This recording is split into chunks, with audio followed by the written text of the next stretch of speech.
Okay, guys. Just give me 5 minutes. Let's get things sorted out. And I'll be taking you through how we play Middle-earth roleplay across the internet using various tools and various pieces of equipment and resources that I have littered around the place, to be honest. And I'll take you through the basics of how we edit and upload those podcasts and share them with everybody online.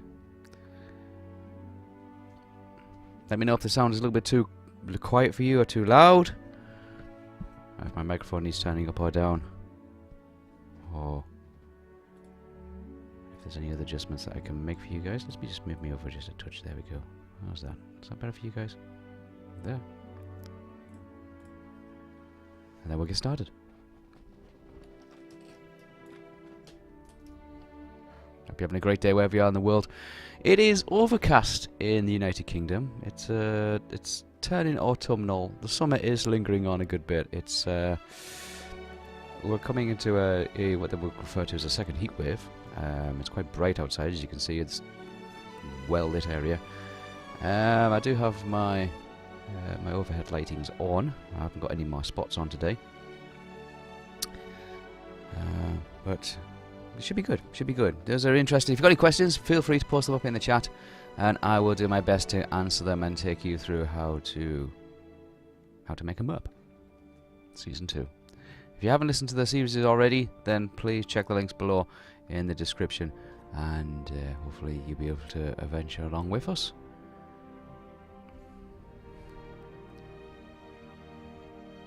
So if everybody's ready, everybody's okay, let's get started. First of all, I'll introduce myself. My name is Wispa. A lot of people have known me as Neil on Facebook and things like that. You join the Rolemaster and the Middle-earth groups. Various amounts of them, or all of the internet, obviously. And I've been playing Rolemaster and Middle-earth for well over 30 years, I would say. I probably started around about 1984. I was first introduced to it. And then I progressed from there into the Rolemaster and Rolemaster Series 2. So guys, I have a big pile of the books already to one side. I've got some electronic ones as well, from Iron Crown Enterprises, which I can take you through and show you some of the bits and pieces we do. First of all, let me go through a little bit of background. In the Middle-earth role-playing series, there is 4 players, and me as the games master. We have Zelly, we have Honeyjade, we have Darkly, and we have Joy. And they play their characters respectfully. They play Estelle Fair, who is an half-elf astrologer, come healer, come multi-class fighter. Then we have Honeyjade, who is a seer, animist, herbalist, animal handler. Then we have Dylan Trust, who is a spy, assassin, thief. And then we have Theo, who is a Rohirrim soldier, bard, traveller, crafter, trader kind of thing.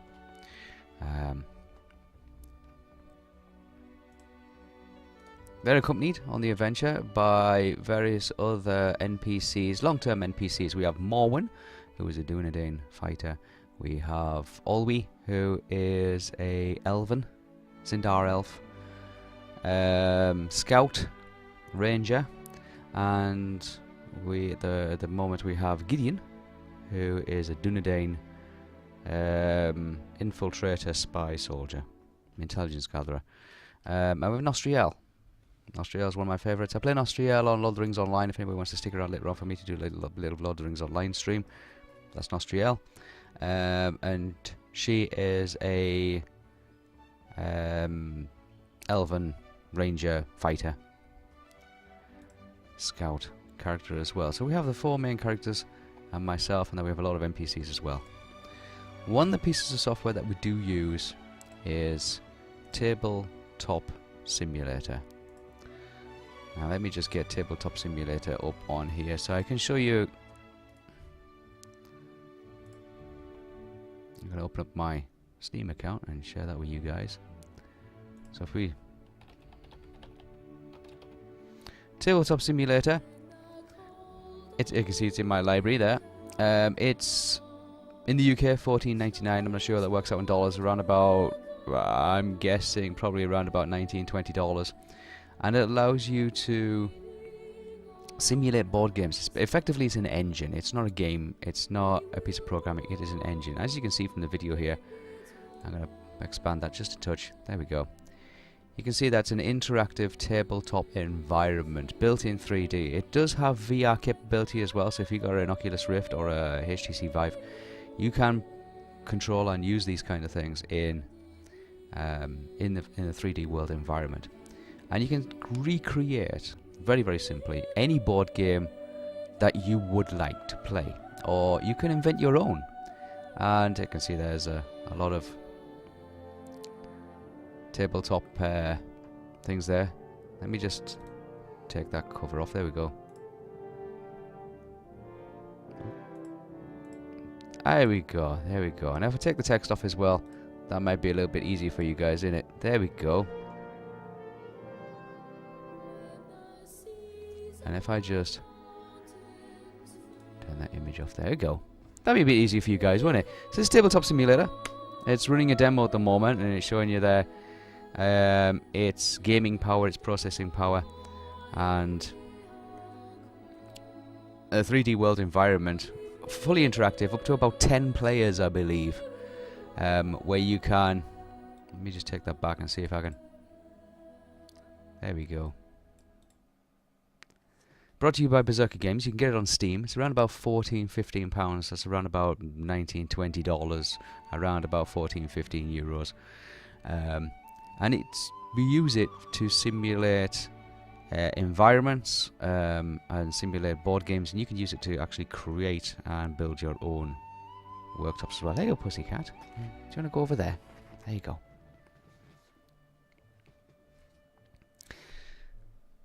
Real world physics.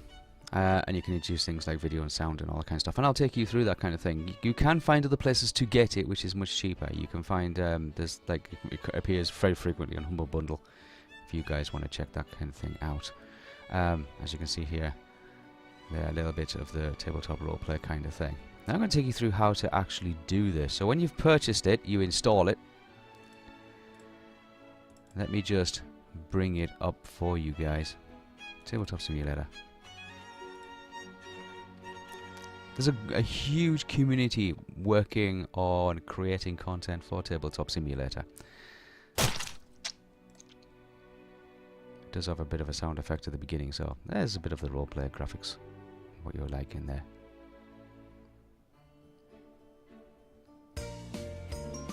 I'm just going to create a simple room, but you can create a multiplayer room or you can join a room. If there's a game already in session, you can join a game that's already started, much in the same way as Roll20 would start it. But I'm going to create a single player.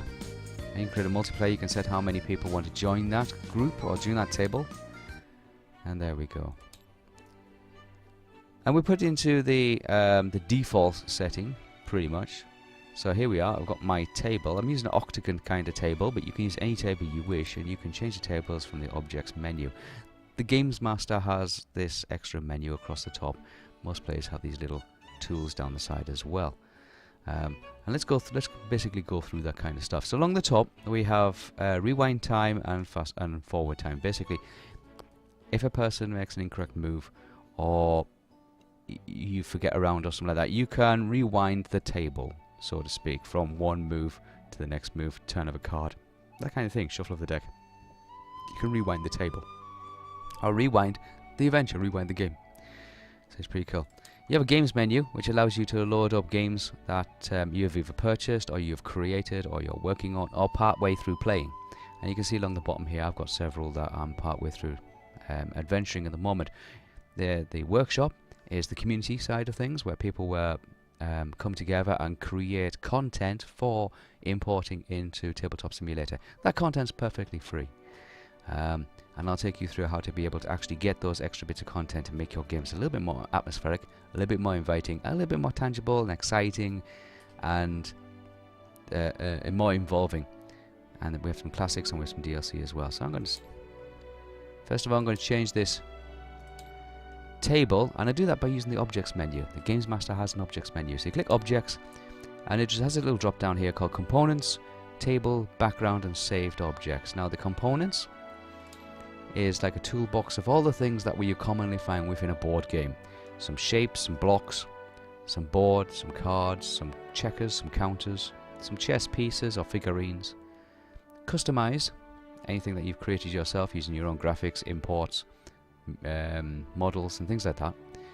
Dice, assortment of dice, some figurines, some go counters, some marbles or balls or spheres, miscellaneous items that don't technically kind of find in a board game but still might be handy, and things like that might be coins, money, currency.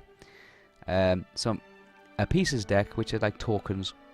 Playing pawns, always important to have in a board game. Some poker chips or some form of betting currency, and an RPG kit. The RPG kit holds all your figurines and your scenery, your walls, your chests, your tables, your chairs, your rocks, your trees, things that you build your maps with. If you're a Games Workshop player or something along those lines, then you'd be familiar with those little components that you put together to create the scenery. And then you have some tools as well, and those tools might include things that you might find useful. For example, a counter, a clock, a stopwatch, a calculator. But it goes a little bit beyond that. You also can have music players, like MP3 players, and you can also have a tablet to be able to load your rules into. If you're in a VR environment and you don't want to be raising your visor up all the time to look at the book, you can import a tablet with a PDF already installed on it. Maybe your favourite spell lists and things like that. Maybe your character sheet. And you can import that into the game in a virtual tablet and just URL to your character sheet, say if it's saved somewhere like on Google Docs or something along those lines, and you can import it onto your tablet. And you can view that in VR. We use it for playing video and for looking at rules and that kind of stuff. It's pretty commonplace. So that's a components menu. The next one is the tables menu, and there's various types of tables. There's a traditional 4-sided table. There's a hexagon table for 6. There's an octagon for 8. You might want to have a round one. There's the poker table. It's very classical. The traditional rectangle table with the high edges. That's very good if you're creating games that require the movement of fast-moving objects such as balls and other components. A transparent glass table. And then you have 2 custom ones. You have a custom rectangle table which allows you to import something onto the surface of the table. For example, it might be a map, or it might be a designed board game. Some of these you've created yourself in Photoshop, in PaintShop, things like that. And they come in 2 sizes. They come in custom square, perfect square, or they come in rectangle. Or you can have no table at all. Some games don't require a table. You can just pick a ball up and throw it at I don't know, like a hoop or something like that, like a basketball kind of game, I'm not sure, but like don't really require a table. Maybe put some waste paper baskets around, and you have to try and get an object into each basket. I don't know, it's entirely up to you what you want to create. You can go so far as to create some sideshow games, coconut shies, that kind of stuff. So it's pretty cool. So I'm going to, what these I traditionally kind of use, I'll go through all these, so let's see how these look like. So there's my traditional square table. You can see it's nice and red and it's shiny and polished. Let's take a look at some of the other ones. There's the hexagonal one. You can see it's got high edges. It's quite nice. And the octagon for 8 players. And you notice it puts your name up against the actual lip of the table. It also puts in your little avatar image as well. I mean, this is me. This is Wispa of the my Games Master kind of avatar picture, and it just reminds where people are sitting. So when you're dealing cards or you have a currency pot and things like that, you know who's controlling that part of the table. With tabletop roleplay, it's not necessary. Sometimes you gather around the kitchen table, sometimes you just gather around the sofa, sometimes, like us, you're going to play across the internet. It's something that we just do. In round tables are quite nice. Again, they are subtly divided. The centre of this one seems to be glass, and as you tilt it up, you can see the light is just reflecting quite mirrorly off that kind of thing. It's quite nice. A poker table. It's a very nice poker table. Now the way I'm spinning the camera here is I'm just holding down the right button on my mouse, and I'm just turning the mouse left and right, and I'm moving it up and down to tilt it up and down, so I can see the whole of the table from one end to the other. And if I want to, I can zoom in as well, so I can use the wheel on my mouse to zoom in and zoom out again. And if I want to move across the table, I just use my WSD, and I can actually pan across the table, and I can see I can move around quite freely, like a helicopter mode, and I can move quite comfortably around the table. There we go. If I get myself so confused that I don't know which direction to turn or how far zoomed in, if I press the spacebar, it brings it back to my seat at the table. So just hit the spacebar, you're fine. Oh, I'll show you a couple of more tables before I go into the backgrounds. So we've got a traditional rectangle table. Now this one's got high edges. It's got some little drawers on the side. Looks quite nice, like I say.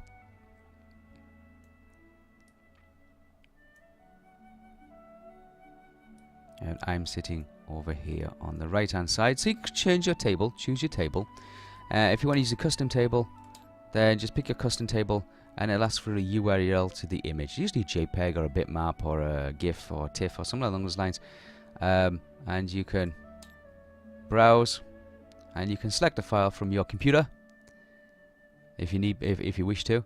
That will be loaded into the actual tabletop itself. So let's go ahead and do that. I'm going to load up a few that I've already got stored in here somewhere.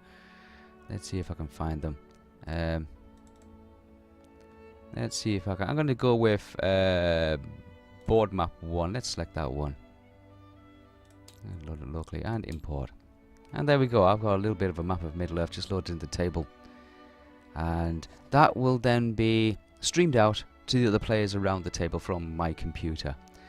They don't have to have a copy of all the files or all the content, because it is distributed from yourself. You are hosting, and it's distributed to everybody else. So they get copies of it, and they can enjoy it as well. They get a little loading kind of notification across the top of the screen saying loading and so much percentage. And if it's a small graphic, it's straight through. If it's a larger piece thing, like a PDF or something like that, then it takes a little bit while to go through. But that's just the way the internet works these days, guys. So this is a very early map. I've got Tharbad down in the bottom centre here, and then I've got the Bronwyn, or the Grey Flood, all the way up to the Bronwyn. And then further up into Rivendell, user from Middle Earth.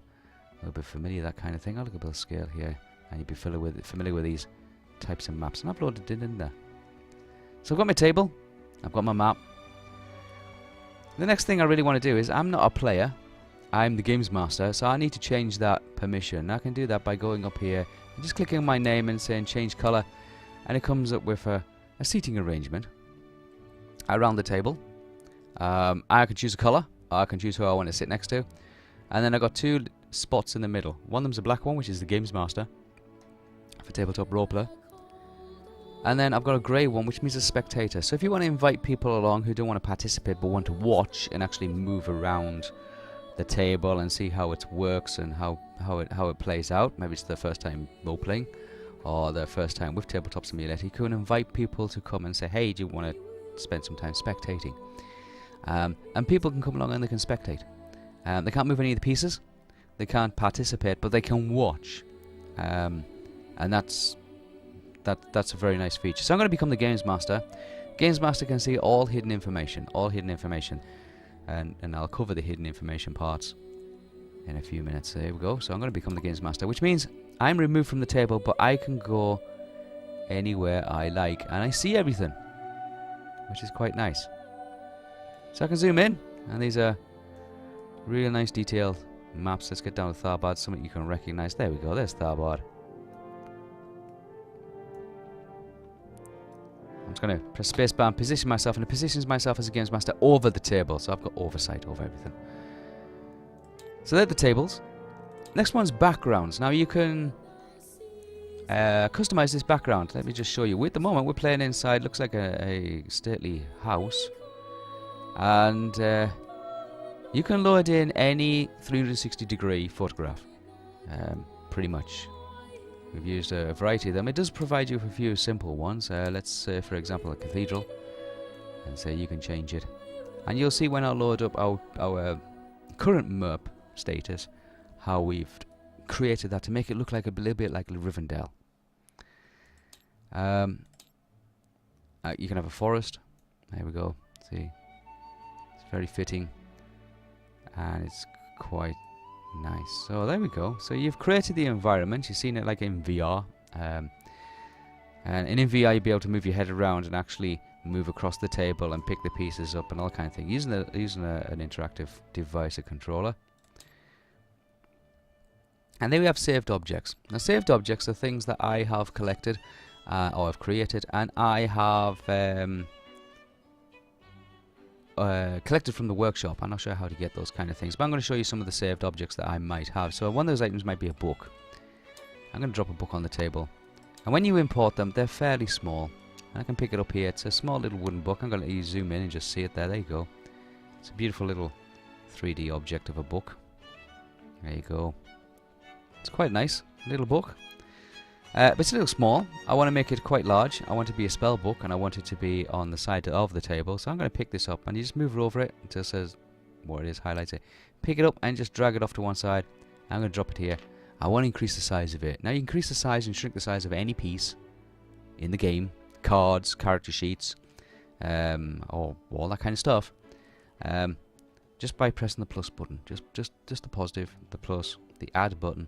And just increase it, and you'll see it just grows and grows and grows and grows and grows and grows until there we go. I've got a decent sized book there now. It has real world physics in the game as well, so if I've got a heavy object and I throw it, a large object will just drop. If I have a small object and throw it, it'll travel further. And if I have a large object interacting with small objects, the heavy object has a greater mass, so it moves them a further distance. So I'm going to drop this book just over to the side here. That's going to be a nice bit of thing. Let's see what other save little objects I've got in here. Let's have a bow. Shall we put a bow in? I haven't put a bow in for a long time. There's a bow. I'm going to pick it up there. And it's a... You can see there, yes, I've stood it up completely upright. I'm going to increase its size just a touch. There we go. Let me grow there. I'm just gonna, and if I drop it perfectly. It's a 3D object, so it reverts to standing bolt upright. Bows don't work like that, so just give it a little bit of a knock. There we go, and it falls over. So I can. Nope, it fell off the table, but don't worry because it will just automatically come back to the bait table, and I can drop that just to one side there. If I want to, I can spin it around using the Q and E buttons. I can rotate it like this. There you go. I can turn it left and right. And if I wanted to actually flip it, I can just highlight it and press the F button. There you go. I can spin it around if I wanted the other way around or the other way up. If I want to actually like level it off completely, it's Alt and Q and E. And I can just drop it. There you go. Oh, cool. So I'm going to just drop you off to the side there. There you go. Real world physics. Some of the objects that you get are animated, interactive. And one of those things might be one of my favorite ones, which is the candle. And just for purposes of this, I'm going to change the table. I'm going to change the table to the red one. There we go. Everything's fallen back on the table again. And you can change the table. You can change your map. Partway through an adventure. So you can have a different map. You can import a different map for each level of a dungeon if need be. It's entirely up to you. But I've got a candle here, and you can see it's casting shadows across. You can see it there, casting shadows beautifully. And I can see that, and I can change the size of the candle.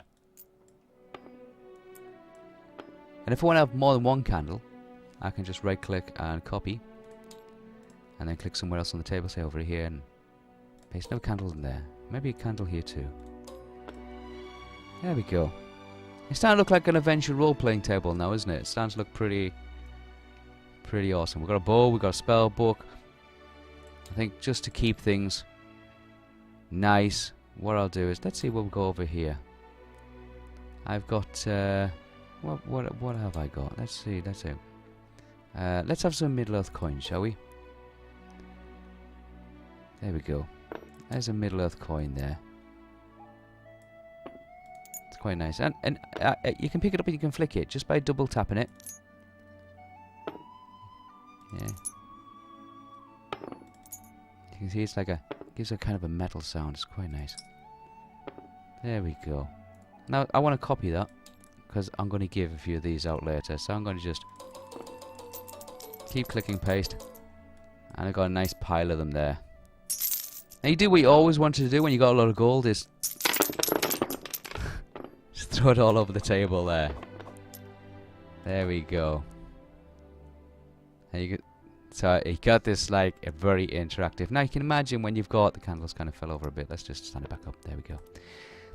When you've got lots of adventurers around the table and they're exchanging gold pieces, and they don't have to be gold.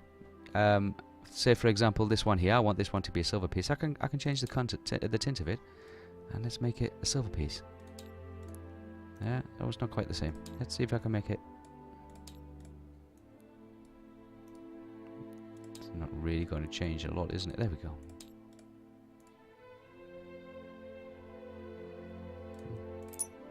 It's gone a little bit darker, but we can darken things up. Let's see if I can remove all these. I can remove these things by hovering over it until I get the white outline and pressing the delete button.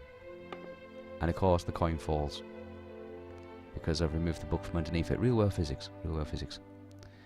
You can see how the coins have rested up against the bow and against the side of the table here, because they've interacted with their solid objects. It's totally real. If I pick the bow up, the coins all fall. It's if I throw this here, it'll rest up against the side of the table, and you can see there's a gap. So it is a fully interactive environment that we adventure in. Welcome to the stream. I'm going to do a little bit of a shout out, because I haven't a shout out for a lot of people. Okay, we got apricot droop fruit. I'm guessing, I'm hoping I'm getting this right. Commander Root, Decaf Smurth, welcome back Decaf, I remember you from last time. Electrical Longboard, I hope I'm getting that one. Slow Cool and Wolf Shield, welcome. I'm just going through a little bit of a tabletop roleplay of how we make a MERP. How we make a MERP episode, a Middle-earth roleplay episode, a tabletop roleplay using Tabletop Simulator for players around the world. Now, when we do a MERP episode, we have gamers from all over the UK, and we are hundreds of miles apart. But we meet every week, usually on a Saturday evening, for around about 4, 5, possibly 6 hours. Our last recording was for 6 hours, and we come together and we play Middle-earth roleplay, and we play as if we're all in the same room. And you can do that with this. Well done, Wolf Shield. We play You Have a Good Lunch, Buddy in a real-world environment, and you can play with VR. That puts you in the room with the table, with the items, and that kind of stuff. I'm just going through the basics. So we've got some saved objects, and these are ones that I have created from, or I have found from the community, the workshop. I'm not sure how to get that kind of stuff. Another thing that might be useful for tabletop roleplays is a dice box. We all need a dice box, don't we? And a dice box is what we use to drop our dice in. I'm going to just put it over here. I'm going to spin it around just a touch. Just a little bit more interactive. I'm going to just light it up with this candle. There we are. So it lights the sides up beautifully. Now, all tabletop games need dice.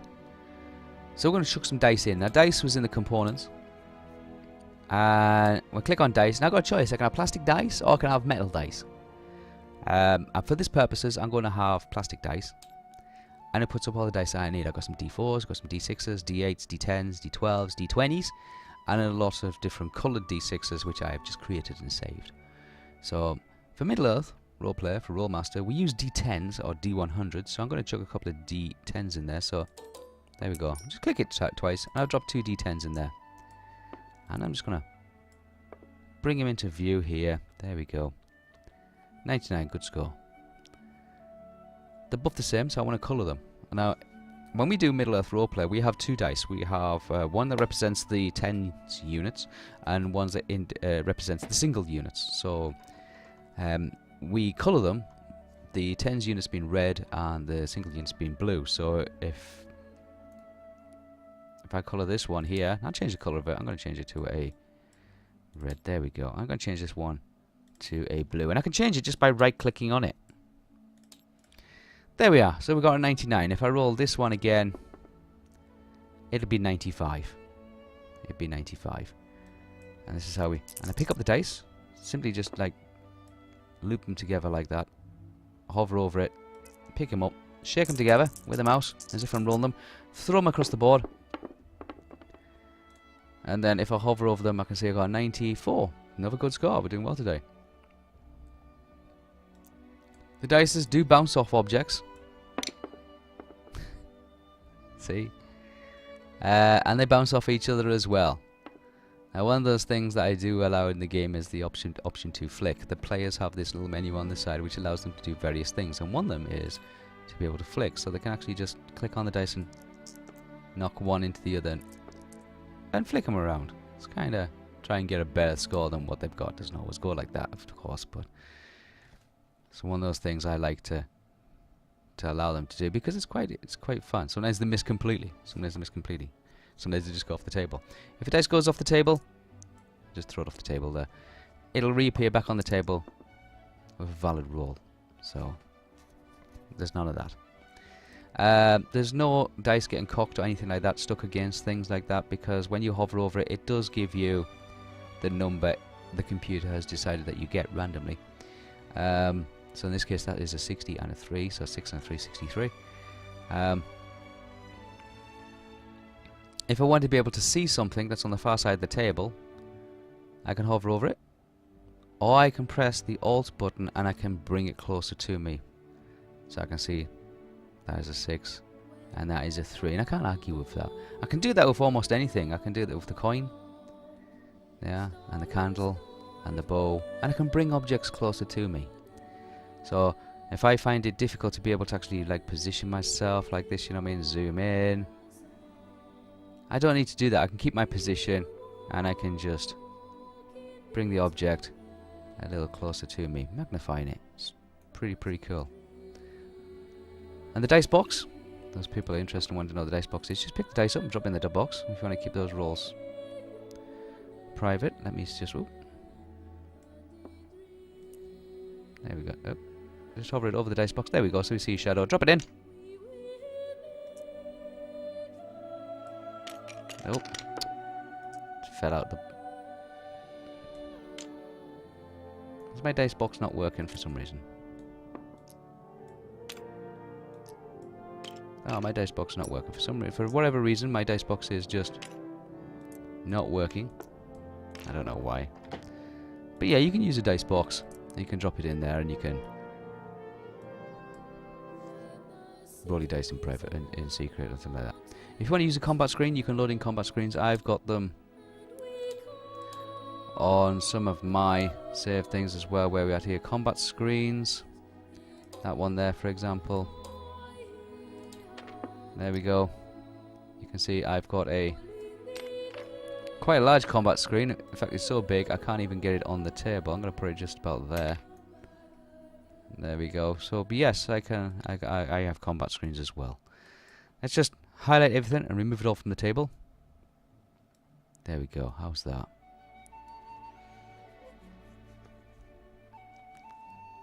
Right. So we know how to bring in objects, various objects, and we know how to change the scenery, and we know how these objects interact with each other, and we know how they we can copy and duplicate them and put them around on the table. So let's go through some of the components that you can have, shall we? We've got some blocks. Now we can have a red block, a blue block, and a green block. And again, you can go ahead, and if these are not happy with these, you can colour them. Let's make this one nice purple colour. There we go. How's that? We can change the size of them.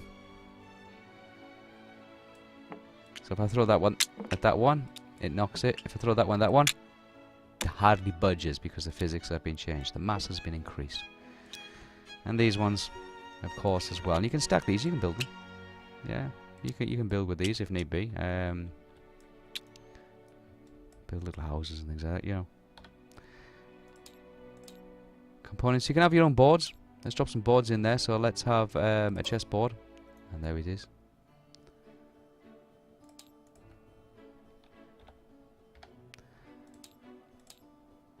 Some cards. We all need some good cards, don't we? So let's have some standard cards. And we show you how the cards work. And again, you can use your own card sets. There's thousands of decks out there. And this is not just for tabletop role-playing. This is also for being able to just get together and have a board game night, or a card night, or a dice night, or anything those kind of things.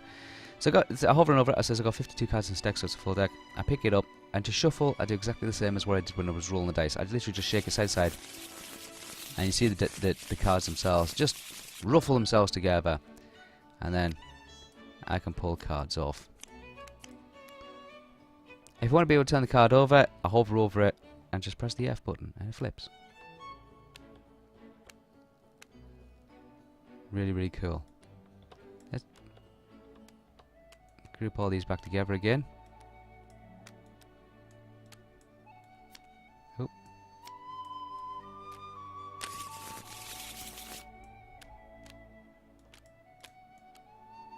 Drop all these back on the deck. There we go. Grab the deck up and shuffle it. It's great. Now you want to be able to deal. And they've put in some new mechanics for being able to actually shuffle and deal now. So you can just right click and you get some extra things there. You got the top one, shuffle. You can cut the deck and it tells you how you want to cut it. You can split the deck into so many piles. Reset it all. Search for a particular card. So if you're looking for the Queen of Spades, if you're playing a particular game, or all the aces or something like that, you can do a search and you can pull out those cards. And deal, and you decide on who you want to deal to. So I want to deal to red. There we go. So I've dealt some cards to each one of those. And when you deal, or when you move a card to the side of the table, it goes into that player's secret zone, so to speak. We're the games master, so we can see all the secret zones, but players can't see other content that's in other people's secret zones. It's grayed out. It's kind of like got little question marks all over it. It's censored. And they're in these areas here, and you can see that's the blue players area, that's the green players area, that's the yellow players area, orange, and the red.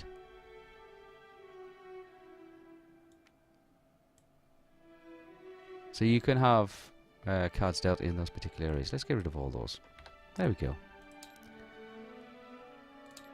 Add some more components. We want some checkers. And we can have red, black, and white. So we'll put some red ones in, we'll put some black ones in, put some white ones in. I'm just putting in a few bits and pieces here. I'm just picking things up. So I'm gonna pick all these up. There we go. I'm just gonna throw them across the table. There we go. And if you don't want red, and you don't want black, and you don't want white, then you can colour them. I'm gonna make this one a nice green colour. There we go. There they are. Nice green colours. And again, you can use these as currency if need be. Let's give it a nice yellow colour for gold, and we'll make this one a little bit of a greyer colour for silver, and we'll make this one an orange colour for copper. Why not?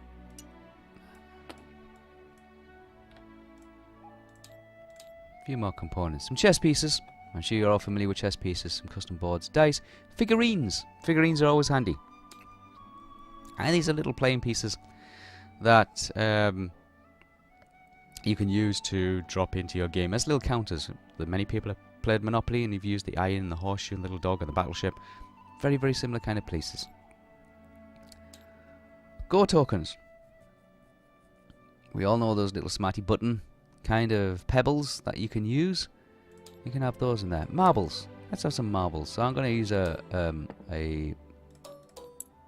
going to use a green one as well. Let's get those marbles and just... There we go. Throw them across the table there. And if I wanted to do some kind of a billiards game, then by all means I can do that. Remember, I've got the flick, so I'm going to try and make that black one hit that white one. Now when you pull back on the flick, it gives you a little bit of a strength indicator. It's like a 2.4, 3.5. There we go. So you can make like a crazy golf kind of shooting kind of game, if need be. I can change the size of these, if need be. I mean, they're probably not the same size, to be honest. If you want them all the same size, what I would do is I would make it the size to begin with, then copy it and paste it and change the colours. Let's do a flick. There we go. So you can make little ball spheres as well. That's awesome. Miscellaneous tools. I did cover this before. You might want somewhere to keep your dice, or keep your counters, or keep your tokens, or something like that, instead of having them just stacked up somewhere. Or you might want, if you're playing poker, or if you're playing a card game or something like that, you might want actual pot, and you can have that by dropping a little bowl in the middle there. Let's increase the size of it. And let's drop some dice in. There we go. So you might want to keep all your dice in the bowl, and if you pick the bowl up, it moves all the items in the bowl. It's very, very handy. One of those things that you don't want to happen an awful lot is people pick up the bowl and they want to pick the dice up and they accidentally click on the ball and they end up throwing the ball across the room, and that's not good. So what you can do is you can lock any item in place. You can lock any item in place just simply by going over it and pressing the L button, and that item becomes locked. So you can highlight the dice and not move the bowl. If you crash something into it, it all stops. It's a solid object. It becomes a static item in the universe. So you can still roll all your dice. There you go. I've rolled 1, 2, 3, 4, 64s. And if I hover over it, it tells me my total. I got a 2, a 1, a 2, a 3, a 3, and a 2, which comes to 13 because it does the sums for me. And then when I'm finished with them, I can just put them back in the bowl. And because the item that's locked doesn't accidentally get deleted. So I've hovered over the top of all these, and I've pressed delete. The dice disappear, but the bowl doesn't. And if I want to unlock it, press the L again, and I can move the bowl around. If you want to turn the bowl over, if you want to do some kind of like a hidden object game, turn the bowl over. Use the flip. Turn the bowl over. You want to do like the little cups. Kinda. Puzzle. Components. Miscellaneous ones, they say we've got coins. Again. Let's drop some coins in here. And again, these are... So if I want to do a heads and tails, you can see on one side, if I hover over, it says heads. If I zoom in... Oh, let me see there.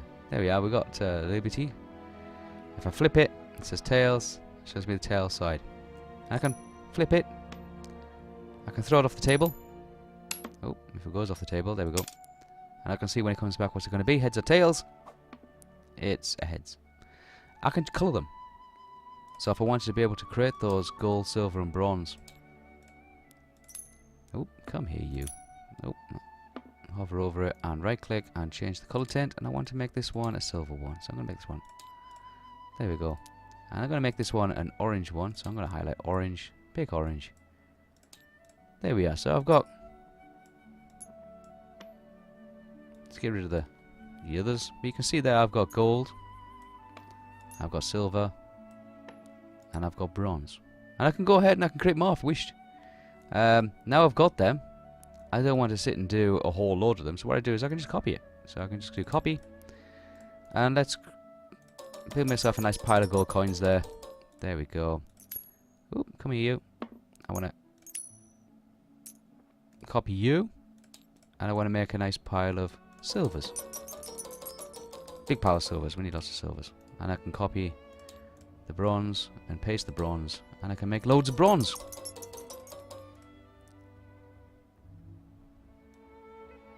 So we're creating custom currency.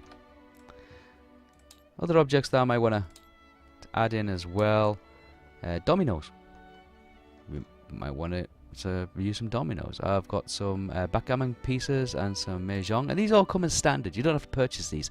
These are all as standard. Some plain tokens, which you can use. Some pawns. Remember the old pawns? There's the white one, the green one, the blue, pearl. There we are. Whole pile of pawns in there. And I use these to indicate the proximity of players are to one another in their maps. Oops, there we go. That's another component. Poker chips we want to use, and we get on to the RPG stuff. This is the stuff that you really want to use. These are, so I've got some heroes. These are figurines. These are like Citadel miniatures, you know, those things from the Forge. Let's have some heroes. And I'm going to put in, and again, you can get new ones. So if you've got a special one that you're very fond of, or like that would represent you better, check with the workshop, and then you can go ahead and you can import those completely free, because a lot of people do work in the community behind this, building the pieces for this. So I'm going to put a knight in. Hello, Mr. Knight. I'm going to put a mage in, a ranger, and a warrior. Let's bring you up here. Now I'm going to zoom in because I want you guys to see this. They are beautifully well created. Let me just take that off there.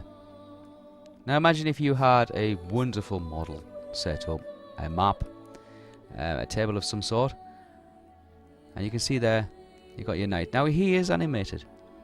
He is there slowly rocking side to side. If I pick him up, he'll start walking and stabbing. If I move him, he'll start running. Little jog. It's pretty cool. I like that. But you can make him do other things as well. If you press the function keys, they're called the animation keys. There's 1, 2, and 3. You can have him 1. Helmet off, shield off, so he's kind of like he's not engaged in combat. He's just on his normals. Number 2, animation normal. He's like a roundhouse kind of spin attack. Amazing. Now in combat, so he's got his shield out, he's got his helmet on. Yeah, and he's doing shield bash and a stab. And of course, you want it when he's taking damage. Oh, he's taking too much damage. Bring him back to life. There we go. So let's take his helmet back off. So they're completely animated. All these are completely animated. So let's have a look at the mage, because a lot of people want to see what the mage does. So if I pick him up, he's just walking. If I move him around, he's jogging there. Let's see what he's like. Nope, he's ready for combat. He's not. Now he's just travelling. Oh, he's doing a spell of some sort. Let's see what he's like with his staff. Oh, strike with the staff. And so he's got several different types of animation. That's pretty cool. I like that one. And of course, he's got his death pose as well. And the same for the barbarian.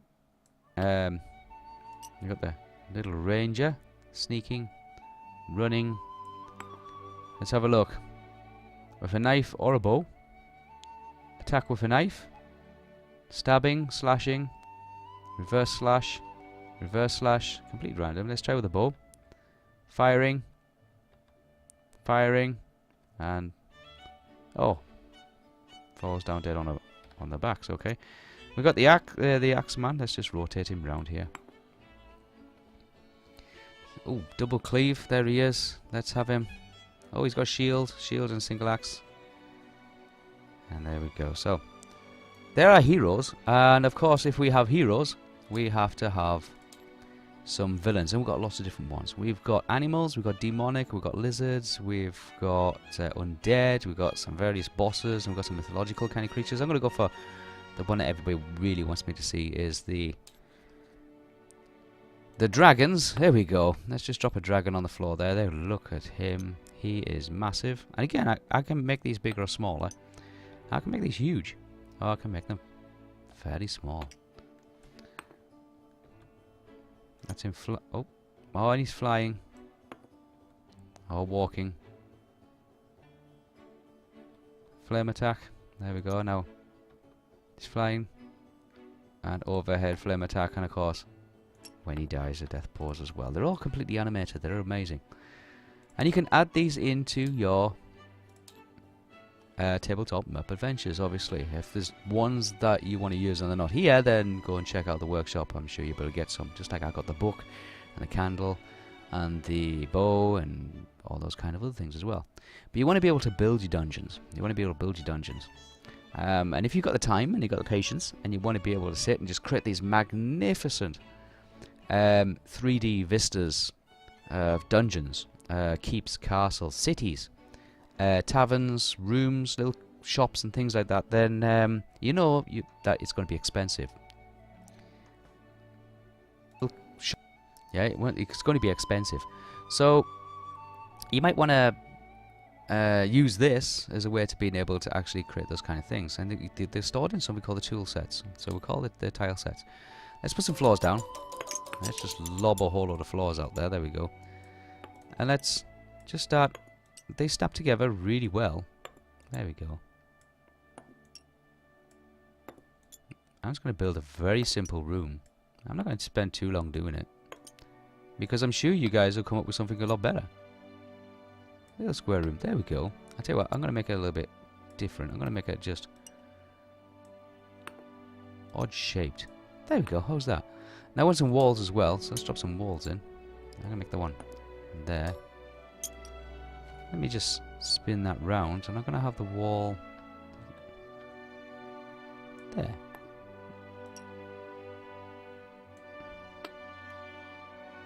In fact, I'll spin it that way. It looks a bit easier that way, doesn't it? There we go.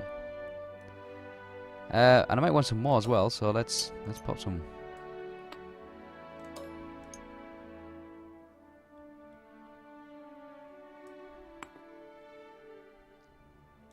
Yeah, it wants to go that way, doesn't it? That's it. And you can spend your time doing this kind of thing. There we go. How's that? How's that starting to look now? Actually, I should have used a corner piece. I don't know what I was thinking. I'll tell you what. I'll take that one out. I'll take that one out. Let's spin that round and let's put a corner piece in, shall we? That would be easy, wouldn't it? Oh, that looks so much better. That, yeah. In fact, I'll take that one out. And I'm going to put another corner piece in. Let me just spin that round. There we go. That's so much better. Take that one out, take that one out, and take that one out. And let's put in some walls. I'm going to build just a very, very simple dungeon. I'm not going to spend too long doing it. But you can see how you can spend quite a lengthy amount of time building these. And you can customize these, obviously. You can change them accordingly with different textures and styles. There we go. Starting to look pretty good now. I need that one out because I'm going to put a corner piece in there. Slowly. Here we go. How's this? Is it looking good? I don't know if it's looking good, but I'm quite pleased with this.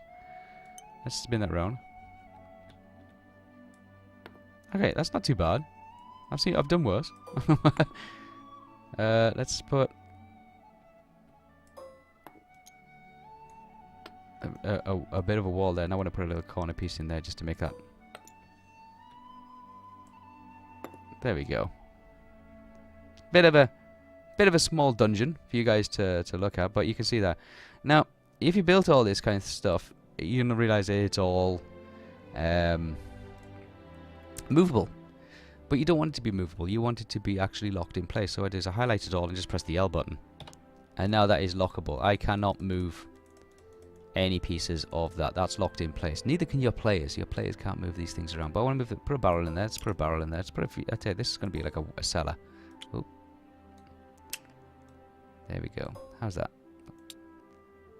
And you can position things probably a damn sight better than I can. Let's have a look. There we go. Let's prop a table in. There we go. And a couple of chairs maybe.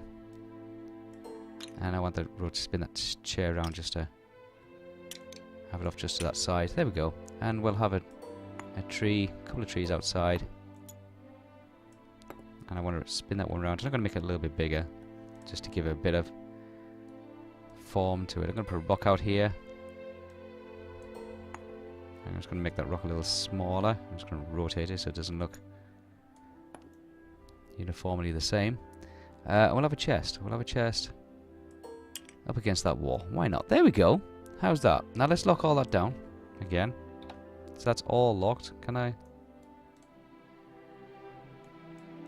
Yeah, that's all locked down. That's great. That's great.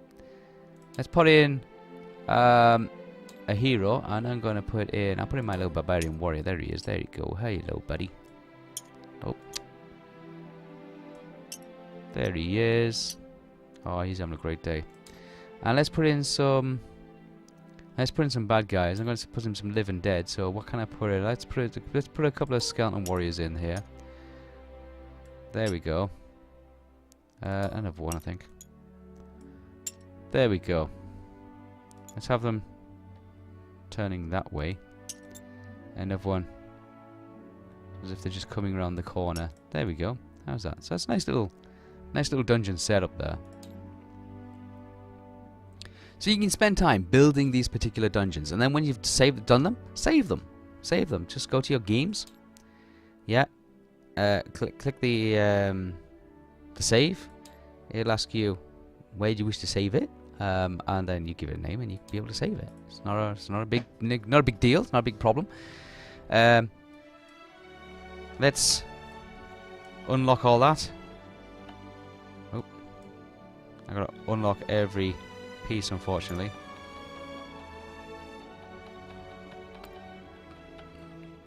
Yeah, I'm just gonna go around and just click unlock on all them. I think I'm.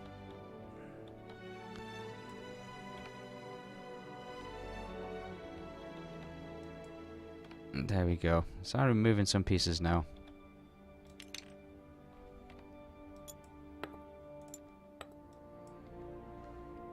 Lock.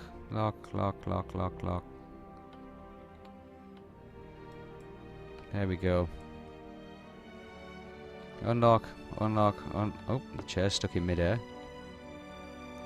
And I will show you some of the tools that we can use. There we go. So you can create your own little dungeons. You can have your own little animated RPG characters. And some things that you might want to use, or a games master wants to use. One is the note card. You want to be able to pass messages to each other. Let me just spin that round. There we go.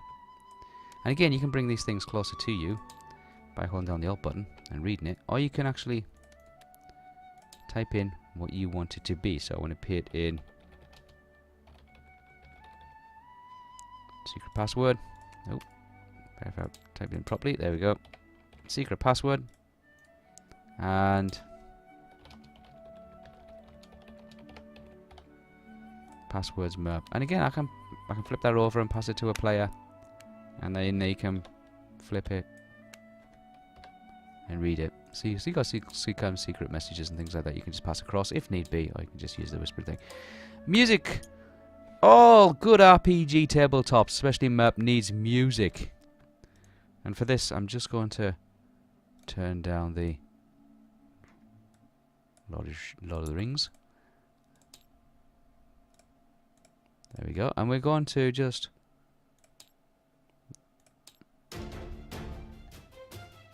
you see, so we got some music. And you can turn the volume up and down. Oh.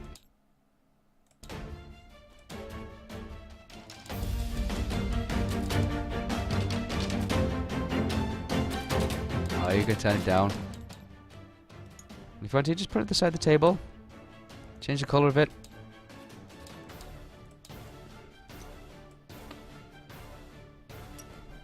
Bring the menu back up. Let's try the next one. And there's really good atmospheric type musics. So cinematic. Let's go. That one. Turn the volume. Oh. That one. Volume. Oh. Oh dear me, got sneezes today. Right.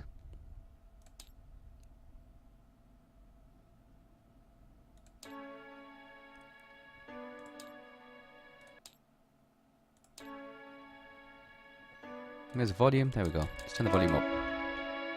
Let's pop you over the side there, out the way. If I'm not, I can also shrink it as well. Flip it, and then put it up there. So we've got some music. This is good. Okay. Highlight, delete, and the music stops, obviously. So you can have music, and there's hundreds of tracks in that, so you can actually like set it up however you wish. Let's have. There we go. Also, let's have a look at components. you might want a counter. And recently, in the last episode, the guys have asked for counters to be able to track things like health points, magic points, and all that kind of stuff. And again, they can customize these. They can color them, so that won't be a nice red one there. They can name it, so this might be Estelle's health. If I hover over it, it tells me Estelle's health. It also gives me a number as well, and then I can say that she's got, not sure how many she's got, but we're going to say 41 health. If it's a big number and you don't want to sit and click all the time, you can just highlight it and just type it in, and then pass that to them. Lock it on the table somewhere, and they can only interact. When it's locked, they can still interact with the buttons. It just means that they can't move around. If they want to move around, they have to unlock it and then pick it up and move it. So you can use counters, and you can have as many counters as you wish. So they're always really handy. So you don't have lots of crossings out of your health and your power points. You can use counters on the table. Again, imagine all this in beautiful VR. It's amazing. A tablet. Heard me say earlier when you can actually like load your character sheet in on a tablet. And you might want to, there we go, spin that round. There's our tablet, and it's loaded up Google. Oh, brilliant. So I can check some rules if I want to, and this is a fully working bit of virtualware, and you can use it to look up or check for whatever you want. Just put in the URL. Let's take it to our website, igameonline.net. And it'll load up, and you can see.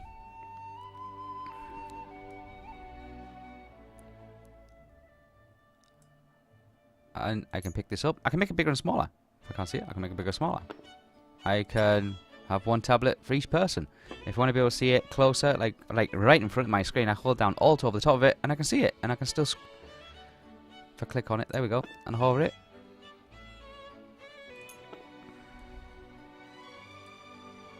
and I can scroll down and scroll through it. Amazing tablet. If I don't want it to be too bright or anything like that, I can flip it over and I can colour it as well. So I can colour tint it and make it a nice dark colour if need be. Oh. Flip it back. I can turn it around, pass to players, pick it up, and again, real world physics. I can drop it off the table. There it goes. And unlike a real iPad, it's still working. So I've got my address bars at the top there, and I can use my back button. I can type it in myself. You can see there.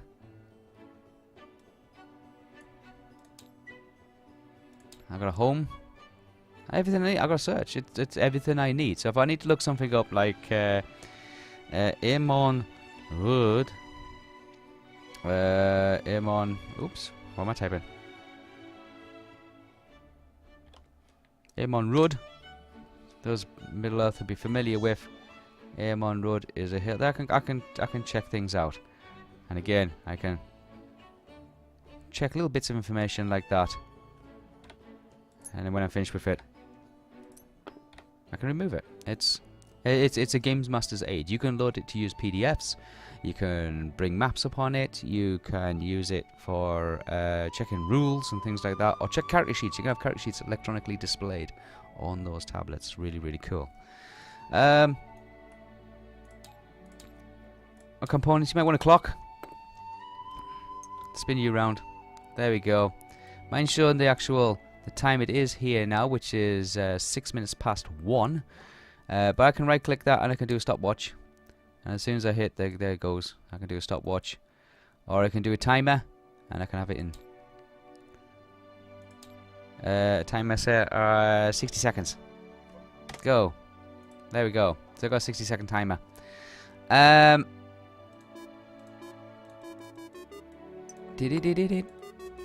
I can stop it, and I can start it, and all that kind of stuff. I can show the current time. There we go. Again, you can have a different one for each player because you can color code them. And it's nice to be able to just have a clock off to one side because you don't always have a clock. I mean, you have the computer clock, but you don't always have a clock. especially when you're in VR, and time can get away from you, especially when you're gaming, you're role playing. So have an actual clock in the world is quite useful. Infinity bags. You might not want to have millions of things, especially coins, jewels, tokens, all that kind of stuff. So what you want to do is you might want a bag where it's just a bag of an unlimited bag of coins, unlimited bag of dice, unlimited bag of tokens. So you bring out an infinity bag, you colour it according to however you want to colour it. I'm going to colour this one a nice yellow colour, there we go. And I'm going to put in a coin. I'll put a coin in. There we go, there's a coin.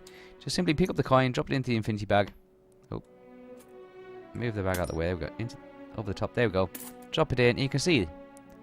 Now just because we drop one coin in, doesn't mean we only have one coin in it. It's an infinity bag. So if you got a lot of tokens, I'm just going to throw loads here.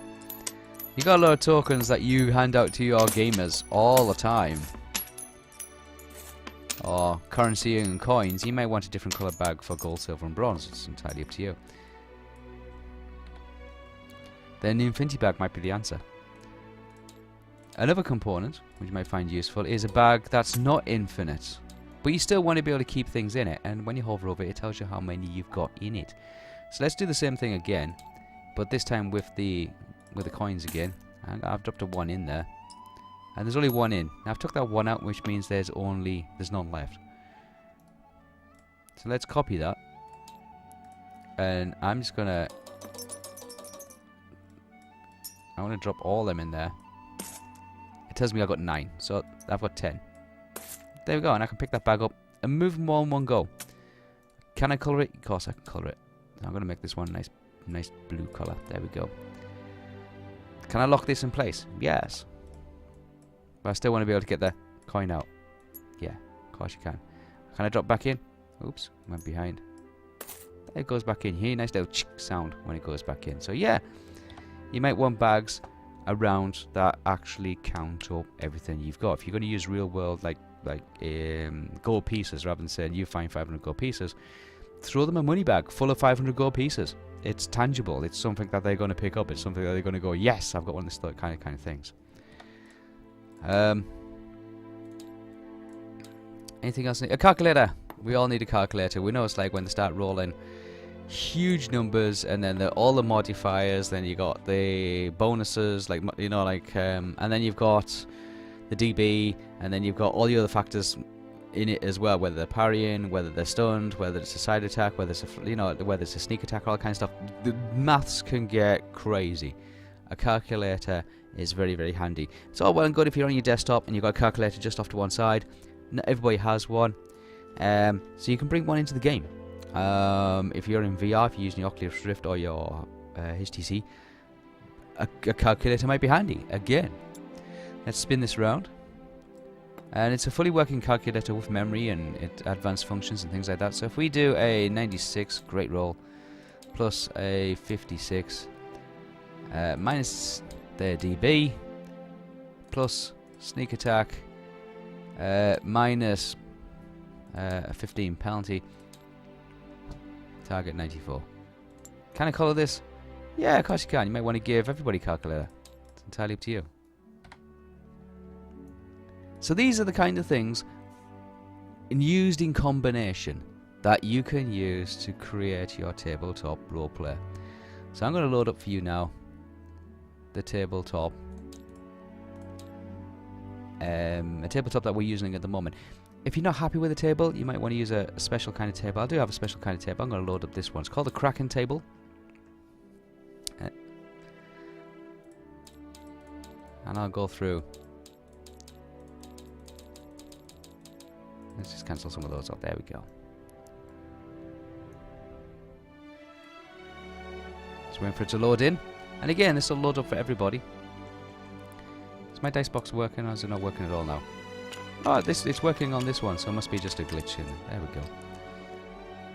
And this is a table here. You can see that I have loaded in a dungeon map, which I've used with Dungeon Painter, and I've put on a hexagonal grid.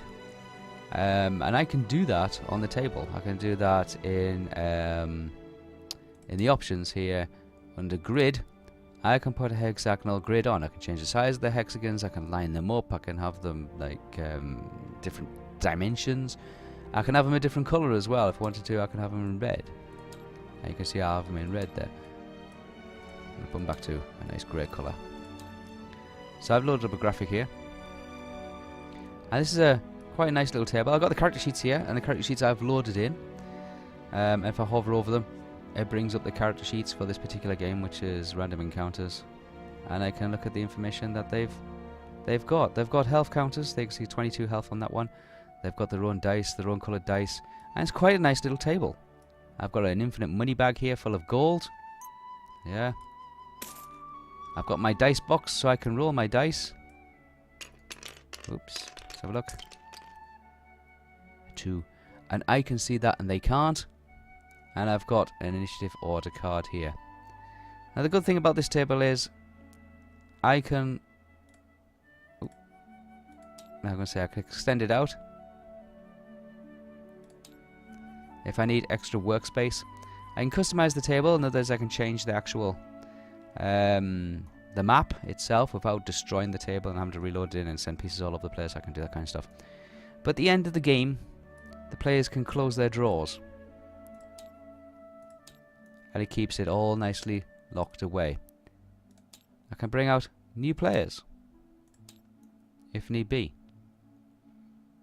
with all the tools that they have needed. It's a nice little table. The background is just a JPEG of some stars, 360 degree kind of thing. There is my combat screen. You can see it is in, whoops, iGame Online Random Encounters combat screen with some dragons on it, because I've customized all this kind of stuff.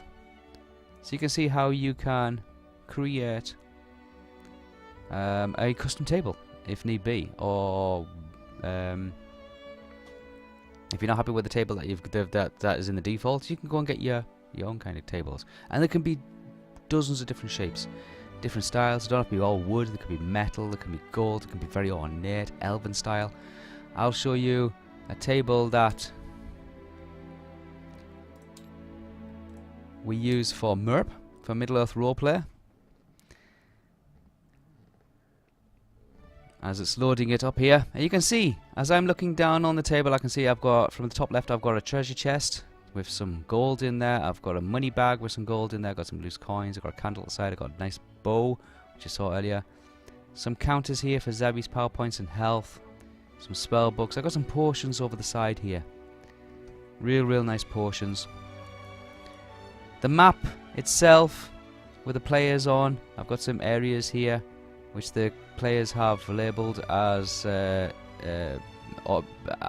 places of interest to them, and they can do that by using the text tool, and they can type all that kind of stuff on the table to keep notes. They can draw on the table. So if I use a white one here, and they can draw on the table, so they can mark areas and they know where they are going. They can draw on the maps, which is pretty cool. I've got some potions over the side here. Let's see if I can I pick up on these candles and just show you around. There, I've got some potions here that they've collected. Some swords, a bowl with some black tokens in here, which represents the mobs, the monsters that they fight. There's a crystal ball here just glowing away. A nice little ornate. We've got some deck of cards here, which is Estelle's tarot deck.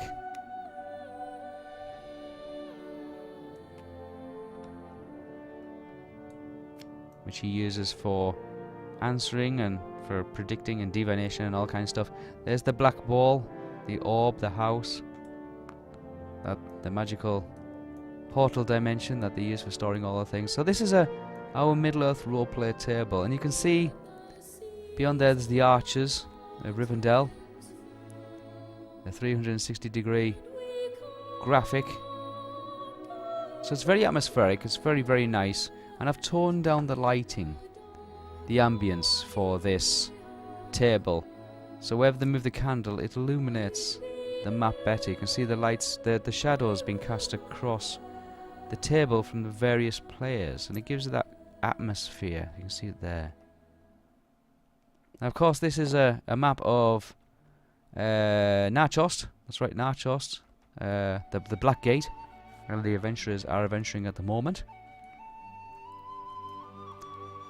And this is how we play our adventure game. So I would see mouse pointers, hands just like mine here, moving across the table. I'm the games master, so my pointer is black. We have Zabby's, who's a red one. Dylan Trust is kind of like a yellow one, and so on and so forth. Darkleys is a black one, Theo, sorry, a white one. Theo's a white one. So I can see who's moving pieces around and who's doing what they need to do, and all that kind of stuff. For area effects, there's a circle and a square. So if you want to zone out areas and things like that, I can do a little circle and say everybody in this area.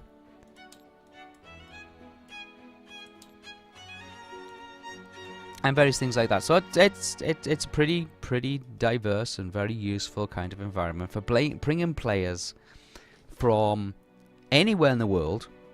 Once they're scheduled a get together to play Middle Earth roleplay or Rolemaster, and put them inside the actual environment itself. Put them inside so they can pick up the dice. You can actually reach out, hold the dice, shake them, roll them, hear the sounds. And everybody else can see what them dice rolls are. They can see what the cards are when they're turned over. They can see the pile of money. They can see the pieces being moved around the table. They can see the health counters. They don't need to interrupt play by saying how much magic you've got left, how much health you've got left. They can see it. It's on the table. And so can the games master. It keeps the fluid of the game and the momentum of the game going. So that is one of those things that's really important. Keep the game going. But the key to it is it brings players who want to play Middle Earth roleplay or Rolemaster together for as little as $14, maybe $20, £14. Steam actually does a bundle where you can get 4 licenses for $50. I think it is £44, 45 euros, $50, and you can send those codes to friends who have Steam accounts, obviously, because it's all run through Steam. Steam hosts the servers for this to be able to do this, and then you can have a regular MERP session. It's not that complicated. It's very, very easy. I haven't done any coding. I haven't done very little typing, and I've only used the mouse. So imagine this being used on the Oculus Rift and the HTC, and it's cross-platform. A person with a HTC and a person with an Oculus Rift can play with somebody who's got a PC.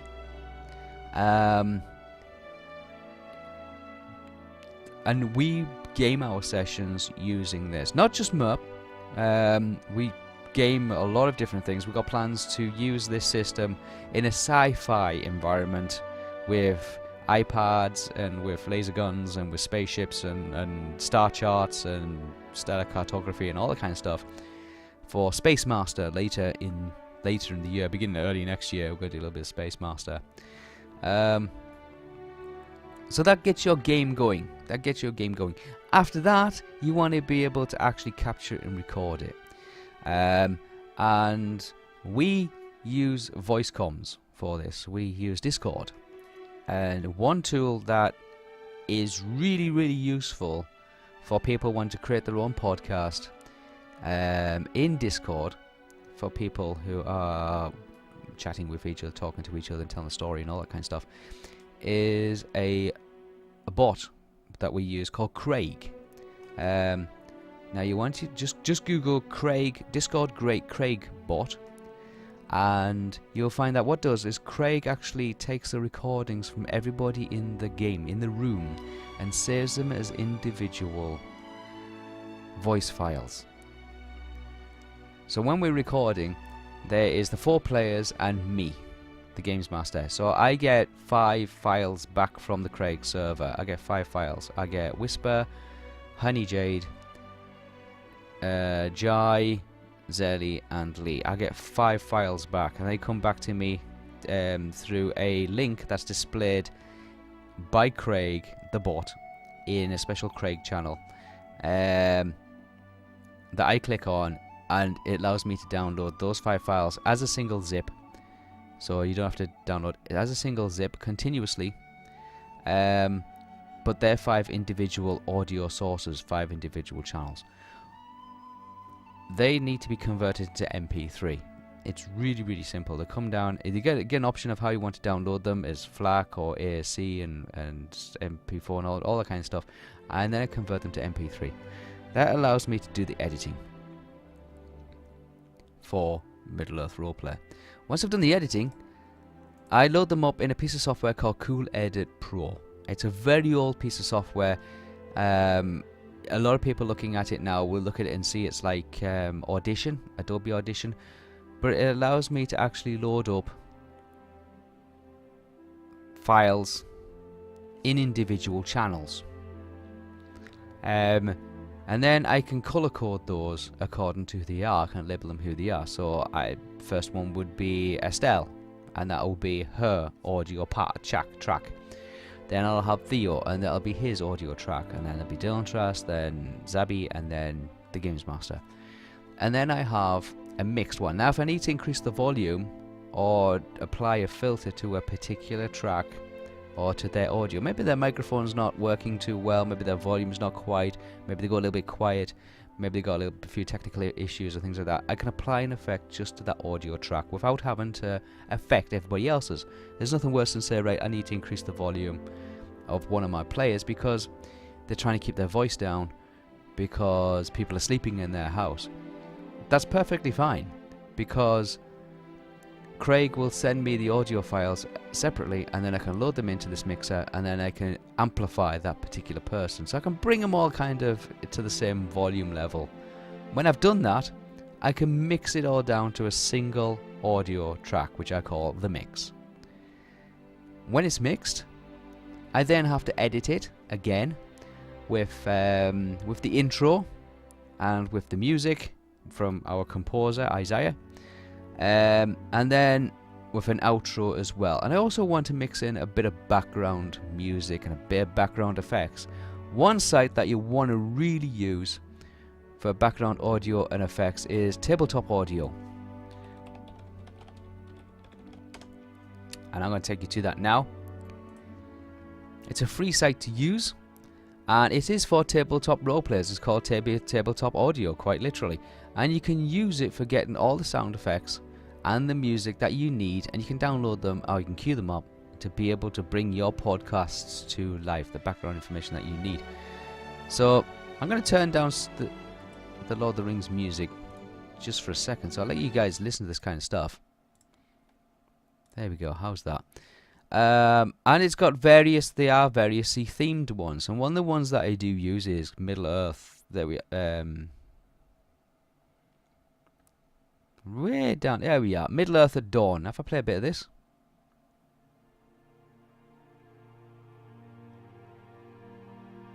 This is the Middle Earth at Dawn. And if I want to take a copy of that, I just click the save button, and I can take a copy of that, and I can mix it in. It's a bit loud, so I'm going to show the player and just turn the volume down just a touch. There we go. I can hear the wagons in the background and things like that, and they're all mixed in.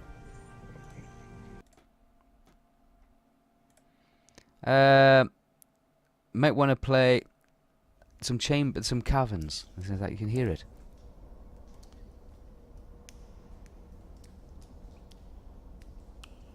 And then maybe we'll do a lost mine. There we go. And again, all these, you could get access to all these things called the Tabletop Audio. But Tabletop Audio goes one step better. It actually gives you a sound pad. Just on the top menu there, the second one after home, you can click a sound pad and you can pick the theme for what you want to sound pad about. Now say we were going into a tavern or an old town. I'm going to go to an old town. And it's going to load up some available sound effects that I can use to be able to bring your story to life, a little bit more immersive. It's loading the sounds in as it speaks now. And I'm going to play some of those sounds, and you're going to tell me if it sounds, and I can mix these, and I can loop them, and I can turn the volume up and down on them, and you can tell that these are, it sounds like a real town. So if I'm going to do a small crowd, let's play that one. Got a nice small crowd, and then maybe a boat pulls into the harbour.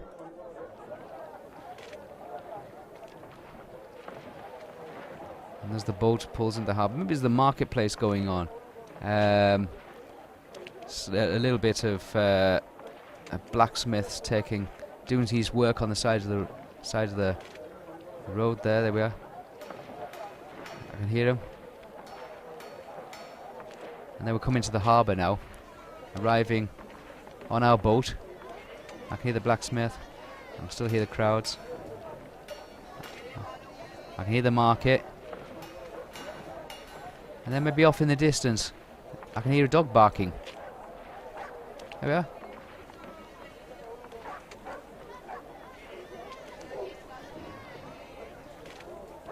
The horse and cart pulls up alongside the boat.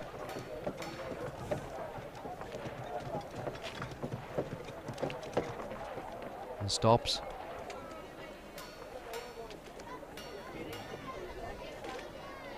And then maybe just a few streets over, I can hear a church bell. There we go. Ringing out the hour. You can build up these sound effects. That really does bring your story to life. And it doesn't have to be in a town or something like that. You can combine them. So let's go for a dark forest, because there's lots of sounds in the towns and the cities. I think there's not many in the way of a dark forest, or as in some woodland or something like that. So let's just take a look. Let's see, we're all gathered around a campfire. There's the campfire burning. It's a very big fire. I'll turn that down a little bit. And then maybe I hear a bird calling. Pretty good. And maybe a wolf just off in the distance. Maybe there's a little bit of a stream running nearby.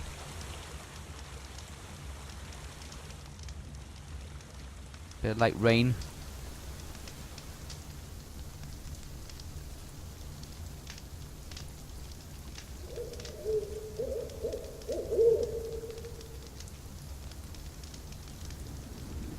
The wind's picking up just a bit.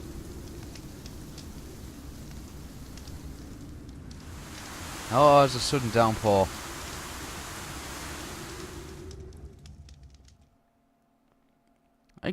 All those kinds of things, and you can have them in that kind of environment. If you want a little bit of background music to it, then let's have a look. Let's see if we can. There's one that I use an awful lot. The woodland one. Let's see if I can find it. This one. Oop. It's asking me if I want to download it. I've already got it downloaded. Don't need it. Bit of an elven glade kind of forest music.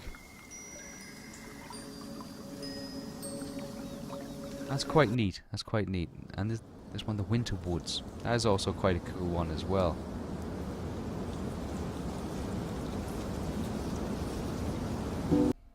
Maybe the woodland campsite. So you have all these sounds. Let's just pause that. All these sounds and all these ambiences and all these music effects that you can use to bring your podcast episodes to life. So you've created your table. You have your interactivity. You've brought your players from around the world, and you've scheduled one afternoon a week to be able to do your recording. You've got Craig in your Discord doing the recording for you on a server somewhere else that is going to give you a link when you finish recording to download the files when you need to download them. You download them. There's one separate file for every single player, including yourself, as separate files. You've got your mixer, so you can mix them all together, and then you have your audio archive, which is tabletop audio, and you can get the sound effects that you need. And and you can mix them into your productions. And then you need to be able to actually get them online for people to be able to listen to on their iPods, on their phones, on Android and iOS. The site that you really need to use is Anchor FM. Anchor FM is the easiest way of being able to get a podcast done on your website. It doesn't require any payments. It's completely free, and you can upload as many episodes as you like, and you can share them however you wish. Share them across Facebook, share them across Twitter, share them across Twitch or or whatever. Now, I'm going to treat you guys today. I'm going to upload a new episode of Middle-earth Roleplay Season 2. I'm going to upload episode 27 today, and I'm going to show you how easy it is to upload and customize and get it out to people like iTunes and Spotify right now. Let's see, who we got?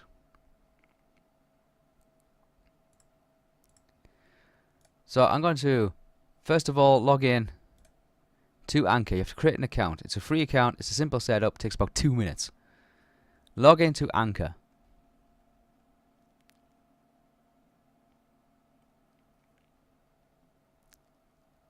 Now you can see thousands of people are listening to Middle-earth Roleplay, and we've only just uploaded it in the last few weeks.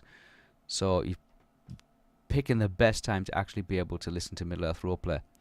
It gives you a lot of statistics, who's listening on what devices, and you can see there's Android, iOS, Stitcher, Pocket Cast, 875 other devices are all listening to Middle-earth Roleplay right now. Season 1, predominantly. And it also tells me who is listening to what episodes. So I've got 113 people listening to Middle-earth Roleplay Episode 1. Book 1, Episode 1. Right now. So I want to add a new episode. I've got to add a new episode. And it's asking me how do I wish to add the episode. Do I wish to upload it from my edited file, which I've gone through. Remember this one? My mixdown with my intro, my outro, my sound effects, and my background music. All volume balanced. This is a real neat bit of kit, but I'll do a special on this and take you through how to actually use this upon request. If I've got enough requests, then I'll take you through this. How do I change the volume of that track? How do I apply an effect to that track? All that kind of stuff.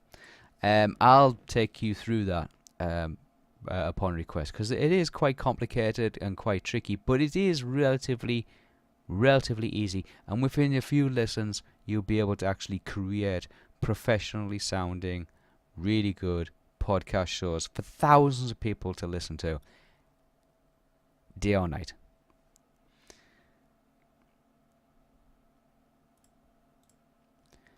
Record. You might want to do a live show.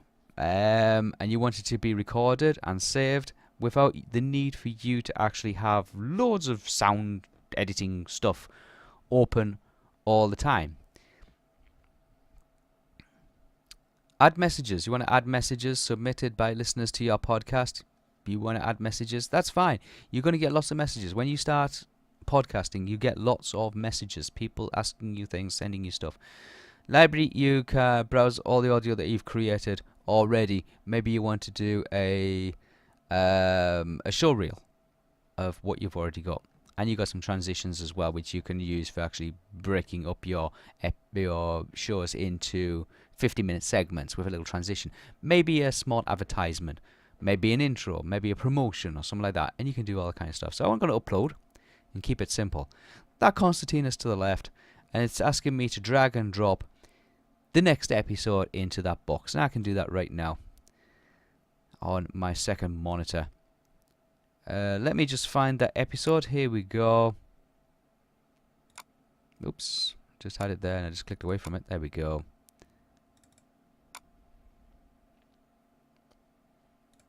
And this is, so I've dragged it in there. This is episode 27. I'm going to edit that, and there's a little pencil just next to it, because I don't want it to appear on your iPod device or on your Android phone or on your MP3 player or something like that, it's just 027. That gives you no information whatsoever. So I'm going to edit that, and I'm going to call it Book 2 Part 027. There we go. Book 2 0 Part 27. Once I'm happy with that, I can hit Save Episode. It's now uploading. It's now uploading in the background. I've got to give it a name. So I usually call them MERP 2. Oops. Book 2, Part 27. And then it can put a description in, which I'll go through and I'll type in. And it's asking me where do I want to publish. I can publish it everywhere. That means it'll go out to iTunes, it'll go out to Spotify, it will go out to Stitcher, it'll go out to Overcast, it'll go out to about 13 different types of podcast broadcasters. People have different operating systems. People have different devices. People have different shows that they listen to. They have their favourite shows, and they want to be able to get your Middle-earth roleplay adventures on that particular platform. They don't want to have a phone with 6 different podcast clients on it. They just want one, but all the shows on that one client. They get notifications through one app, not 6 apps, which is a nightmare. So publish it everywhere. External podcasts, you have to say whether it's a full episode, a trailer, or a bonus show. These are full episodes. The content, clean or explicit, it's entirely up to you. If you're doing an adult-rated, an R-rated show, then keep it explicit. It passes that information on to the other distributors as well, like Apple and Google. So it knows not to show it in those particular search patterns and things like that. Episode number is 27. So I put 27 in there. And the season is season 2 because it's MERP 2. I then wait for that to be uploaded. When it's uploaded, that button will illuminate. And then I can click the go. And then it gets added to the list. So you're going to get the first opportunity now to listen to MERP episode 27. I better put a title in. And I think it's called A Night to Remember. And it's part 027. And it's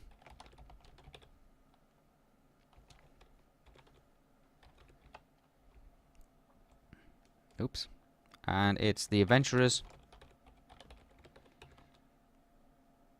finish up their overnight stay in the woods.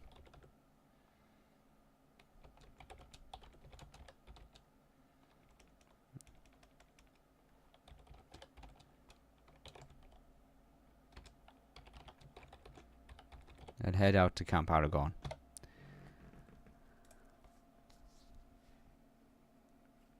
So there you go. That's going to upload. Once that's uploaded, it gets added to the Anchor archive. Everybody who's subscribed to it will get a notification saying new episode today, surprise episode. I then got to go through and just update the cover art, and I can do that by clicking this button here and adding the cover art. But I tend to do a 2-step process. I want to get it uploaded first, and then I can go in and I can edit it. When you've uploaded it, you can go in, you can make changes to that file. You can change the name of it, you can change the description, you can change the cover art, you can change the arrangement, the episode number and the season number. It's entirely up to you. So, creating a podcast show, easy. Anybody can do it. If anybody needs any help or one-on-one tuition on how to actually make a podcast show, upload it, get it out there on iTunes and on Spotify and all that kind of stuff. Send me a message. I can talk you through it. I can take you through it step by step. It's really, really easy. Doesn't cost you anything. It's completely free. If you need help with the editing software, drop me a message. I'll take you through it. It's not difficult. The software is still around. You can still look around the internet. You can still find it. It's completely free, or more or less completely free, or pennies. Cool Edit Pro. It's a radio station editor. Or if you're on the tabletop simulator and you're not too sure how to do something, drop me a message and I'll be more than happy to take you through it. If you want to be part of the MERP experience, if you're watching this and you want to actually take part in one of the podcast shows, maybe as a guest or maybe as an NPC character, drop me a message and I'll get you involved. It's not a big problem. This is a community kind of thing. I want to get more Middle Earth roleplay and Rolemaster shows out there. I enjoy listening to them. I enjoy making them, and I want to help people to be able to create new ones. I haven't spent any pennies here. I haven't spent any money doing this. All I've done is my Steam Tabletop Simulator is the only thing that's cost me. I think it cost me about £7.50 or something like that, because I got it special in a humble bundle. And you can buy it as a gift if you need help bring players together. The Craig bot, free, completely free, on Discord. You can use that as a recording tool. Does it professionally, does it clear. It doesn't record the information from your side. It records it directly from their microphone, their input, and it goes directly to the Craig Discord server. So you get the clearest, sharpest recording at 320 kilobits. So it is really, really top-notch stuff. Oh, there we go. The episode is now ready. As you can see there, I can publish the episode. I'm going to do that right now. I'm going to publish the episode. It's done. It is there. You want to go and listen to it, go and listen to it. But the first thing I'm going to do is I'm just going to edit that episode. I'm just going to change the cover art. And I'm going to make it a Season 2 cover art. There we go. Let that just change for a second. Yep, please. And save changes. That's it. It is that easy. It is now available on the internet, on your mobile device, on your MP3 player, on your iPad, iPhone, whatever it is, your Android device, on your PC or Mac, whatever. Alexa, Amazon, whatever. It is now available live. You can go ahead and you can freely listen to that episode 27 now. That's how we make a MERP. That's how we make a MERP episode. The other part to it is obviously character generation, character creation. And some people have asked us questions like that. I use a piece of software called RM Office, Rolemaster Office. It's a piece of software that helps me create and generate character sheets really, really quickly. I can quickly go over that, but if anybody has any questions or needs a copy of RM Office, please drop me a message and I will do my best to be able to get a copy of RM Office to you. Let's see if I can find a copy of RM Office on this computer.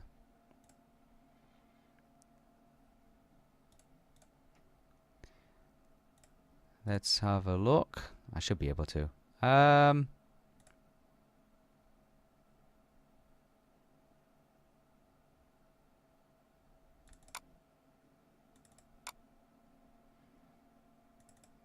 Let's see if we can get a copy of RM Office up here. It's a Java file. Again, it's completely free, and you can go ahead and you can use it if need be. Here's RM Office. I'm just going to drop it down here in the middle of the screen, and you can see here it takes me through a step-by-step instruction of how to create a character sheet.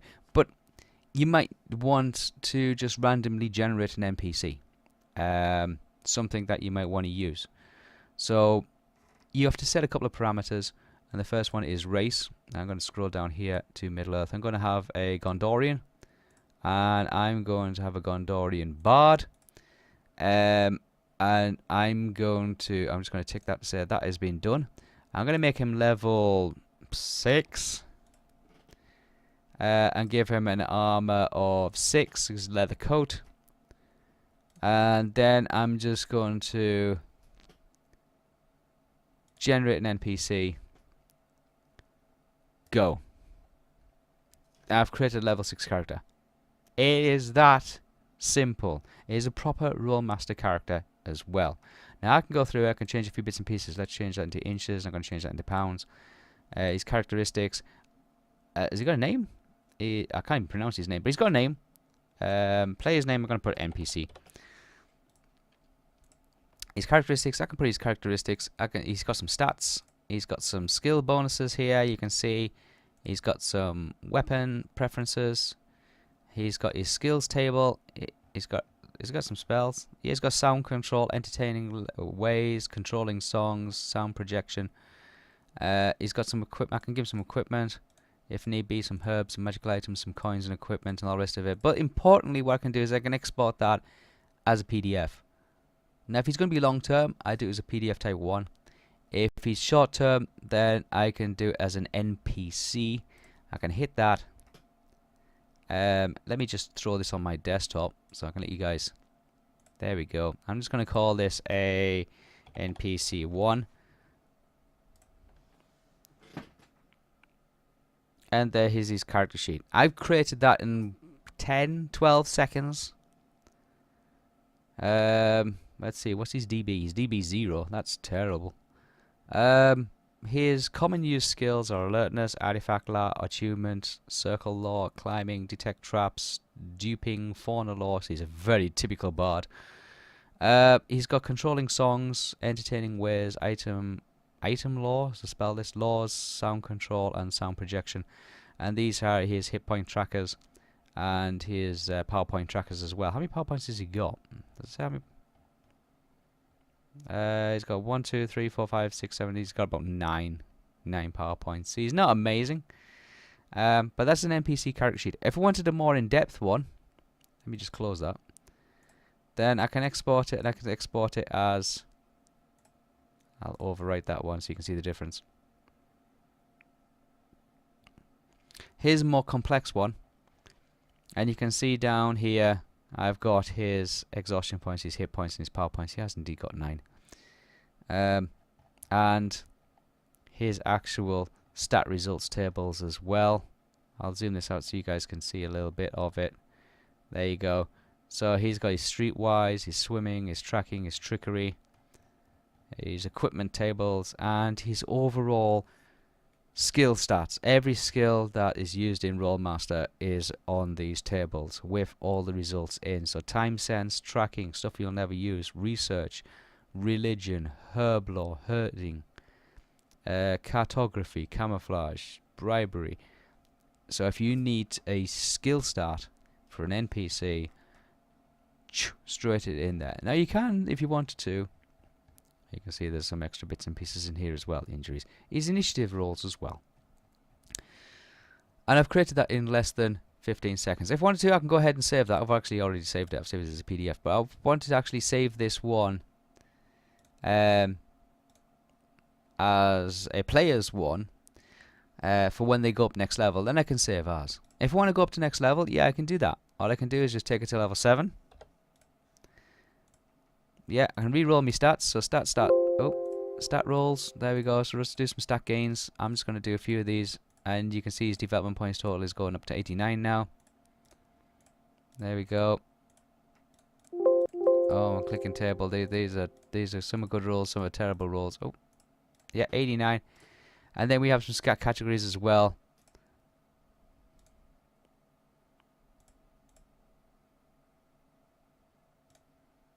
So we want to go up a level. There we are. So there's a button here. It says start the level up process. Click. Let's go. We've got 89 development points. It's stored at the bottom there, and then you can increase his skill ranks. So if you want to put an extra 2 points in that, you can see there it's now gone down to 84, and it's gone up by 2 there, 2 ranks, because it's got 2 chevrons. It is that simple. It is that simple to be able to use this. So that's what I use, guys. That's how we make them up. We use a combination of software, editing tools, and gaming environment as well to be able to bring players from all over the world to our Middle-earth role-playing sessions, our Rolemaster sessions, and in the future our Space Master sessions. So if you want to be a part of it, drop me a message and I will get back to you. You can email me at wispa@igameonline.net and I will send you a reply. If you want to listen to our MERP series, our Middle-earth role-playing series, the audio series, it is down in the descriptions on Twitch. And you can listen to it. Just search for Middle-earth Roleplay, 4 separate words, on any of your favourite podcast broadcasters. Thanks for being with me today, guys. I'm going to do a little bit of Lord of the Rings Online if anybody wants to stick around. I know a lot of people tune in this time of day on a Monday for me to be able to do Lord of the Rings Online. This is going to be sent out this recording, I'll export it to YouTube for future watching, to let you people know, for people that may have missed it, and I will put it out on the various groups on Facebook as well, so you guys will be able to actually catch up with this, of how we make a MERP episode and how we go ahead and create the podcast show and how we edit it and use all those pieces of music and sound effects and things like that which you can get your hands on, and then send it out to the internet. But now you can go ahead and you can listen to episode 27 of MERP 2, which is available now. I'll still put an episode up on Wednesday, episode 28. Let me just check that. I'm sure it's episode 28. Will go up on Wednesday as planned.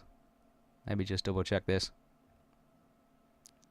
Yes, episode 28 will go up on Wednesday as normal. As you can see, guys, thousands of people are now listening to the Middle-earth roleplay. 1,250. A nice round figure of 1,250 people are now listening to MERP, with